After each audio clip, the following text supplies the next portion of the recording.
السلام علیکم ورحمۃ اللہ وبرکاتہ۔ الحمد للہ وکفی وسلام علی عباده الذین اصطفى اما بعد فاعوذ باللہ من الشیطان الرجیم بسم اللہ الرحمن الرحیم ان الصلاة تنہی عن الفحشاء والمنکر وقال تعالی فخلف من بعدهم خلف اضاعوا الصلاة واتبعوا الشہوات فسوف یلقون غیا۔ صدق اللہ العظیم۔ عزیزان محترم، اللہ تعالیٰ نے انسان کو اپنی عبادت کے لیے پیدا کیا ہے۔ اللہ تعالیٰ نے جو ہمیں شریعت دی ہے، جس اسلام کو ہم مانتے ہیں، اس کے اندر مسلسل اور تسلسل کے ساتھ عبادت ہے۔ مسلسل تسلسل تو سمجھ گئے ہوں گے، کہیں بھی رسم و رواج کو اور کہیں بھی کچھ ایام کو مخصوص عبادت کر کے نہیں چھوڑا گیا۔ البتہ کچھ فضیلتیں ہیں، کچھ ایام کی، کچھ مہینوں کی، جو ہم عبادت انجام دیتے ہیں کہ 5 چیزیں عبادتوں کی ہے۔ بنیاد میں اہم جو عبادت ہے وہ ہے نماز۔ نماز کے متعلق آقا صلی اللہ علیہ وسلم نے فرمایا کہ جس طریقے سے انسان کے بدن میں سر اہمیت رکھتا ہے، ویسے ہی نماز اسلام میں اہمیت رکھتی ہے۔ انسان کے دھڑ سے اگر اس کے گردن کو الگ کر دیا جائے تو کوئی پہچان سکتا ہے یہ تمہارے محلے کے وہی امام صاحب ہیں؟ انسان کی شکل و صباحت سے، اس کی صورت سے پہچان ہوتی ہے۔ ایسی نماز کی اہمیت ہے۔ اگر جو انسان نماز کی پابندی کرتا ہے تو اس کی شریعت اور اسلام اور اس کے دین کی پہچان ہوگی کہ ہاں یہ مسلمان۔ نمازوں کے متعلق قرآن کریم کی جس آیت کو میں نے پڑھا ہے، اس آیت میں اللہ تعالیٰ نے کہا ان الصلاۃ تنہی عن الفحشاء والمنکر، بے شک نماز تمام بے حیائیوں اور برائیوں، اگر یہ کہہ دیا جائے آفتوں، بلاؤں، مصیبتوں سے حفاظت کرتی ہے انسانوں کی،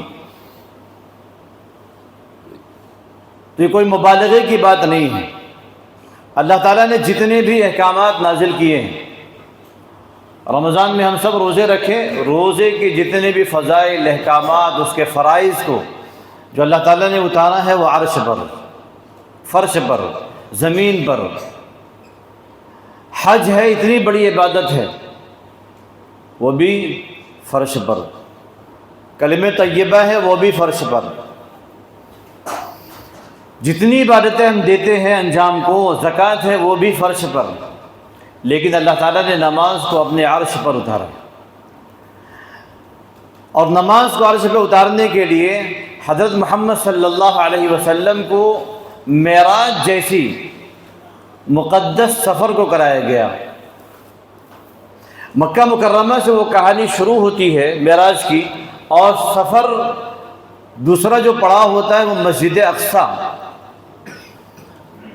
مسجد اقصیٰ پہ جا کر اس کے بعد وہاں سے آقا صلی اللہ علیہ وسلم معراج پر تشریف لے گئے، اور معراج پر تشریف لے جانے کے بعد آپ صلی اللہ علیہ وسلم کو اللہ تعالیٰ نے تحفے میں نماز عطا کی۔ کون سی نماز؟ جس نماز کو ہم اذان سننے کے بعد مسجد میں نہیں آتے، جس مسلمان کو یہ سمجھانا پڑ رہا ہے کہ تمہاری یہ عبادت کی ذمہ داری ہے، تم نے کلمہ پڑھا ہے، تمہیں اللہ تعالیٰ نے حکم دیا ہے کہ تم کو نماز پڑھنا ہے، اس مسلمان کو جو سمجھانا پڑ رہا ہے۔ اب تھوڑا سا اپنے دل پر ہاتھ رکھ کے سوچے کہ کیا ہم واقعی مسلمان ہیں کہ نہیں ہیں۔ جیسے وہ کسی نے ایک بچے کی ویڈیو دیکھا ہوگا آپ سب لوگوں نے، ایک استاد پڑھانے والا کہتا ہے کہ نماز کون لوگ نہیں پڑھتے؟ کسی بچے نے کہا جو لوگ مردے ہوتے وہ نماز نہیں پڑھتے، جو مر جاتے دنیا سے۔ کسی بچے نے کافر جو اسلام کو نہیں مانتے وہ نماز نہیں پڑھتے۔ کسی بچے نے کہا جو اللہ کو نہیں مانتے وہ نماز نہیں پڑھتے۔ ہر بچے نے اپنے اپنے طور پہ یہ جملہ کہا، تو استاد نے کہا کہ تم سب نماز پڑھتے ہو؟ کہا کہ نماز ہم سب نہیں پڑھتے۔ تو بتاؤ تم اللہ کو نہیں مانتے ہو یا اسلام کو نہیں مانتے ہو، یا تم سب کافر ہو؟ کون ہو تم لوگ؟ سارے بچوں نے یہ وعدہ کیا کہ ہم آج سے نماز پڑھیں گے، اس لیے کہ ہم نے کلمہ پڑھا ہے، ہم نے نبی صلی اللہ علیہ وسلم کے رسالت و نبوت کا اقرار کیا ہے، تو نماز کی ذمہ داری اس مسلمان پر جس نے بھی کلمہ پڑھا ہے۔ تو آقا صلی اللہ علیہ وسلم کو معراج پر بلا کر نماز کی اہمیت کو بتلاتے ہوئے آپ کو 50 نمازیں عطا کی گئی۔ کتنی؟ 50، 5 نہیں کہہ رہا ہوں میں، 50 کہہ رہا ہوں، جان بوجھ کے کہہ رہا ہوں، 50 نمازیں عطا کی گئی۔ وہاں سے حضرت محمد صلی اللہ علیہ وسلم 50 نمازوں کا تحفہ لے کر واپس لوٹے ہیں، اور اللہ کہہ رہا ہے کہ جا کے اپنی امت سے کہو یہ 50 نمازیں پڑھنی پڑے گی۔ راستے میں حضرت موسیٰ علیہ السلام سے ملاقات ہوئی۔ موسیٰ علیہ السلام نے کہا آپ کو کیا ملا، اللہ نے کیا تحفے میں دیا؟ کہا مجھے نماز عطا کی گئی۔ کتنی؟ 50۔ میری امت کو صرف 2 نمازیں ملی تھی۔ کتنی نمازیں؟ صرف 2 وقت کی نمازیں میری امت نہیں پڑھتی تھی۔ اے محمد صلی اللہ علیہ وسلم واپس جائیے، نماز کو کم کرائیے، آپ کی امت 50 نمازیں نہیں پڑھیں گی۔ غور کریے، تصور کریے، محمد صلی اللہ علیہ وسلم کا آنا اور نمازوں کو لے کر آنا، اور موسیٰ علیہ السلام سے ملاقات ہونا، اور موسیٰ علیہ السلام کا یہ کہنا کہ میری امت کو 2 نمازیں ملی تھی، آپ کی امت کو 50 نماز مل رہی ہے۔ 50 نمازیں نہیں پڑھیں گی یہ سب، واپس جائیے، اللہ تعالیٰ سے کہیے۔ اللہ تعالیٰ سے جا کر کہا اے اللہ 50 نمازیں بہت زیادہ لگ رہی ہے، کم کر دیجیے۔ اللہ نے کہا چلو میں نے 5 کم کیا۔ پھر آئے، پھر موسیٰ علیہ السلام نے کہا آپ جائیے اور کم کرائیے۔ پھر کم ہوئی، 5 اور کم ہوئی، کتنی بچی؟ 40۔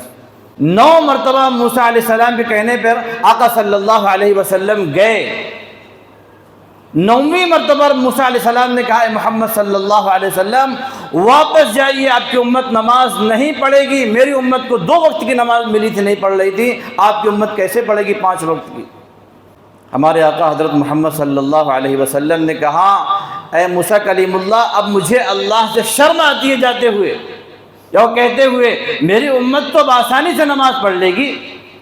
گورے گاؤں کے مسلمان جنہوں نے کلمہ پڑھا ہے، جنہوں نے رمضان میں پابندی کیا ہے، وہ تو بآسانی سے 5 وقت کی نماز پڑھ لیں گے۔ جنہوں نے میری نبوت اور رسالت کی شہادت دی ہے وہ سب آسانی کے ساتھ نماز پڑھ لیں گے۔ 5 وقت کی نماز پڑھنا اگر امت میں رمضان میں پابندی کر سکتی ہے تو بعد میں بھی پابندی کر سکتی ہے وہ امت۔ لہذا اب میں نہیں جاؤں گا۔ محمد صلی اللہ علیہ وسلم، میرے دوستوں آگے کے الفاظ سنیں، وہاں سے لے کے 5 وقت کی نماز کا تحفہ آگے چلے ہیں۔ اللہ نے کہا لا تبدیل لکلمات اللہ، اے میرے محبوب صلی اللہ علیہ وسلم آپ کو میں نے 50 وقت کی نماز کا تحفہ دیا تھا اور میں نے کم کر دیا، 5 کر دیا میں، لیکن میرے اللہ یعنی اللہ کہہ رہا میرا یہ فیصلہ ہے لا تبدیل لکلمات اللہ، آپ کی امت پڑھے گی 5 وقت کی نماز اور میں 50 وقت کی نماز کا ثواب عطا کروں گا۔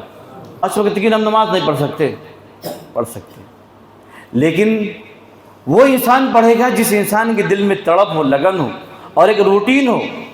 اگر میرے دوستو یہ نماز پڑھنا بھاری ہوتا، اگر یہ نماز پڑھنا مشکل ہوتا تو مشکل کبھی بھی اسلام کام کو نہیں بتاتا۔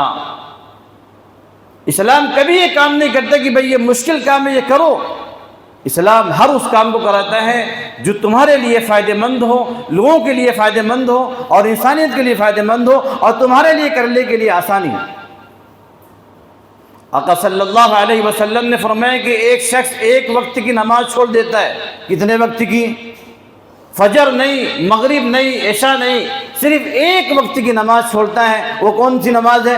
عصر کی نماز۔ اور آپ نے فرمایا، یہ کسی مولوی کی بات جیب کی نہیں ہے، اور آپ نے فرمایا آقا صلی اللہ علیہ وسلم نے 1 وقت کی عصر کی نماز صرف چھوڑتا ہے گویا کہ اس کا گھر بار سب کچھ لٹ گیا، ختم ہو گیا اور وہ تنہا دنیا میں کھڑا ہے۔ تو آپ نے فرمایا، حضرت ابو سعید خدری رضی اللہ تعالیٰ عنہ فرماتے ہیں کہ آقا صلی اللہ علیہ وسلم فرماتے ہیں کہ جس نے 1 وقت کی جان بوجھ کے نماز چھوڑ دی، 1 وقت کی جان بوجھ کے نماز چھوڑ دی، اس شخص کا نام اس شخص کے ساتھ میں لکھ دیا جاتا ہے جس کا جہنم میں جانا لازم ہے، جس کے لیے اعلان ہو چکا ہے یہ شخص جہنم میں جائے گا، اس شخص کے ساتھ میں لکھ دیا جاتا ہے اس کا نام جس نے 1 وقت کی نماز جان بوجھ کے چھوڑ دی۔ نماز کو آپ ہلکے میں لے رہے ہیں، نماز کو آپ سرسری میں لے رہے ہیں، نماز کو صرف یہ لے کہ رمضان میں ہم نے نماز پڑھ لی اور ہم نے حق ادا کر دیا۔ اللہ نے کہا چھوٹی سی صورت ہے اللہ الصمد، سب کو یاد ہوگی۔ اللہ نے کہا اللہ الصمد، کہہ دو میرے بندوں سے میں تمام بندوں کے سجدوں سے، عبادتوں سے، نمازوں سے، روزوں سے، حج سے، زکوٰۃ سے بری ہوں مجھے کسی کی ضرورت نہیں ہے۔ اسی آیت کے اندر اللہ تعالیٰ نے یہ کہا، کہو میرے بندوں سے اللہ الصمد، اللہ بے نیاز ہے، تمہارے نظر و نیاز کی ضرورت نہیں ہے، تمہاری عبادتوں کی ضرورت نہیں ہے۔ عبادت تو اللہ تعالیٰ اس لیے کراتا ہے کہ تمہاری زندگی، تمہارا معاشرہ، تمہاری سوسائٹی، یہ سب کا صحیح معنوں میں ایک جیسا ہو جائے اور اس کے اندر اخلاق اور محبت پیدا ہو جائے۔ نماز کے ذریعے سے کیا آپ چاہتے ہیں کہ بس صرف آئے بھائی اذان ہوئی اور صف اول میں آگے کھڑے ہو کے نماز پڑھے نکل لیے؟ نماز میں ہمارے لیے اللہ تعالیٰ نے ایسے ایسے اسباق رکھے ہیں اور ایسی ایسی چیزیں رکھی ہیں کہ مسلم معاشرہ جب تک نماز پڑھتا رہا اس وقت میں مسلم معاشرے کے اندر وہ اخلاق، وہ کردار، وہ بھائی چارگی، وہ امن، وہ محبت، وہ فضا جو قائم تھی، میرے دوستوں اس کی مثال دنیا نہیں دے سکتی۔